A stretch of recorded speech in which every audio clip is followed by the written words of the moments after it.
মাননীয় অধ্যক্ষ মহোদয়, এইগৰাকী বিধায়কে দেশৰ যিবিলাক নীতি নিয়ম আছে নাজানে। স্যাৰ 700 বিঘা মাটি 700 প্লিজ স্যাৰ আধাৰ একালৰ বন্ধু তেওঁলোকে অসমৰ উন্নতি হোৱাটো নিবিচাৰে আলোচনা হৈ থাকে। আজিৰ শত্ৰু স্যাৰ ডোনেশন কিমান লৈছে? এফালে মন্ত্ৰী বিমল বৰা, আনফালে বিধায়ক অখিল গগৈ। মহোদয় অধ্যক্ষ মহোদয় অখিল গগৈ ডাঙৰীয়া সদায় বিভ্ৰান্ত কৰে। ইজনৰ প্ৰতি সিজনৰ তীব্ৰ বাক্যবান। আপুনি সাসপেন্ড কৰে, কিন্তু সাসপেন্ড কৰি গৈ পিনে তেওঁ ভুল ব্যাখ্যা এটা বাহিৰত থকা মিডিয়াবিলাকৰ জৰিয়তে অসমলৈ প্ৰেৰণ কৰে।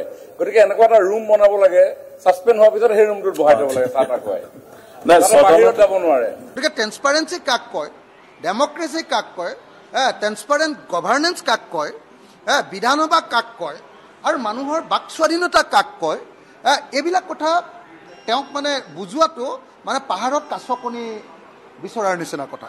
সেইকাৰণে তেওঁলোকৰ নিচিনা মানসিকতাৰ মানুহে তেনেকুৱা কথা কোৱাটোৱে স্বাভাৱিক। অসম বিধানসভাৰ শীতকালীন অধিৱেশনৰ অন্তিম দিনটোতো বাকযুদ্ধত লিপ্ত হ'ল দুয়ো।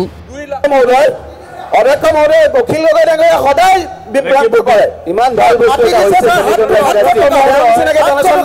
শুকুৰবাৰে সদনত the Assam fixation of ceiling of land holding সংশোধনী বিধেয়কক লৈ হোৱা আলোচনাত এইদৰেই মুখ্যমন্ত্ৰীক উভতি ধৰিছিল বিধায়ক অখিল গগৈয়ে।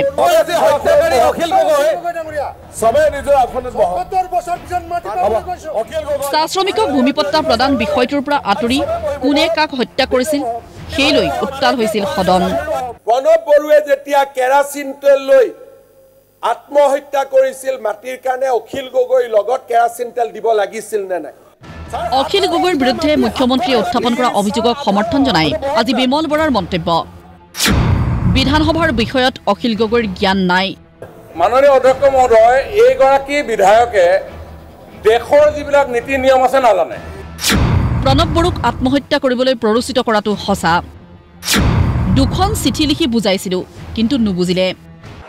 এজন অপৰিপক্ক ৰাজনৈতিক নেতা হিচাপে ইতিমধ্যেই প্ৰমাণিত হৈছে। কাৰণ পবিত্ৰ বিধানসভাৰ মজিয়াখনত সমগ্ৰ অসমৰ জনসাধাৰণৰ আশা আকাংক্ষাসমূহক উপস্থাপন কৰিবৰ কাৰণে জনসাধাৰণে নিৰ্বাচিত কৰা প্ৰতিনিধিসকলে বিভিন্ন বিষয় উত্থাপন কৰে।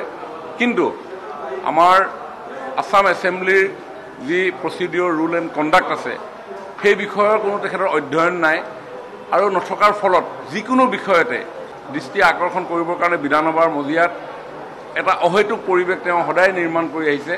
প্ৰণৱ বড়ো আজি তেওঁ কেৰাচিন তেল লগাই নিজকে আত্মহত্যা কৰিবৰ কাৰণে ইতিমধ্যে তেওঁক বুজোৱা গৈছে। তেওঁক দুখন চিঠি মুকলিকে দুখন চিঠি দি তেওঁক বুজোৱা গৈছে। কাৰণ তেওঁ কিন্তু কি ক'ব, তেওঁ তেনেকুৱা ধৰণৰ চৰিত্ৰৰে মানুহ। ইফালে চাহ বাগিচাত ভূমিপট্টা প্ৰদানক লৈ ৰাইজৰ দলৰ প্ৰত্যাহ্বান মুখ্যমন্ত্ৰী হিমন্ত বিশ্ব শৰ্মাক। বাগিচাৰ দ মাটিৰ পট্টাও চাহ শ্ৰমিকক দিয়ক। কেৱল লাইনৰ মাটিৰ পট্টা নহয়, চাহ বাগানত থকা হোলা দ মাটিৰ পট্টা দিব লাগে খেতি কৰিবৰ কাৰণে। কিন্তু আমি কালি দেখা পাইছোঁ যে আইন সংশোধনীৰ জৰিয়তে কেৱল লাইনৰ মাটিৰ পট্টা দিয়া হৈছে, হোলাৰ মাটিৰ পট্টা দিয়া হোৱা নাই। গতিকে আমি সজোৰে দাবী উত্থাপন কৰিছোঁ যে অসমৰ চাহ শ্ৰমিকসকলক চাহ বাগানৰ হোলাৰ মাটিৰ পট্টা দিব লাগে। এক। দ্বিতীয় দাবী, চাহ বাগানৰ মজুৰি দেওবৰীয়া মজুৰি যি কৰ্তন কৰা হৈছে দেওবৰীয়া মজুৰি তেখেতসকলক দিব লাগে। ৩ নম্বৰ কথাটো হৈছে যে চাহ শ্ৰমিকসকলৰ মজুৰি অতি কমেও 500 টকালৈ বৃদ্ধি কৰিব লাগে। আমাৰ দলৰ সভাপতি তথা শিৱসাগৰ সমষ্টিৰ বিধায়ক অখিল গগৈ ডাঙৰীয়াই মুখ্যমন্ত্ৰী হিমন্ত বিশ্ব শৰ্মাক প্ৰশ্ন সুধিছিল যে আপোনাৰ পৰিয়ালৰ বাগানৰ মাটি দিবনে? আমি একেটা বিতৰ্কতে দেখা পাইছোঁ যে মুখ্যমন্ত্ৰী হিমন্ত বিশ্ব শৰ্মাই ডিব্ৰুগড়ৰ এজন মালিকৰ কথা উদ্ধৃতি দি কৈছে যে তেখেতে স্বেচ্ছাই বাগানৰ মালিকসকলৰ কাৰণে মাটি ইস্তফা দি দিব। মুখ্যমন্ত্ৰী হিমন্ত বিশ্ব শৰ্মাৰ পত্নী ৰিণিকী ভূঞা সম্পাৰ কোম্পানীৰ মালিকানাধীন গোলাঘাটৰ বৰপথাৰৰ ভগৱান বাগান, যিখন এতিয়া ৰাধাকৃষ্ণ বাগান বুলি কোৱা হয়, নগাঁৱৰ কাঞ্চনজুৰি বাগান আৰু তেখেতসকলৰ পৰিয়ালৰ কোম্পানীৰ অংশীদাৰিত্ব থকা তিনিচুকীয়াৰ চানমাৰী বাগান, এই 3খন বাগানৰ মাটি হিমন্ত বিশ্ব শৰ্মাৰ পৰিয়ালে চাহ বাগানৰ শ্ৰমিকসকলৰ বাবে এৰি দিবনে নিদিয়ে?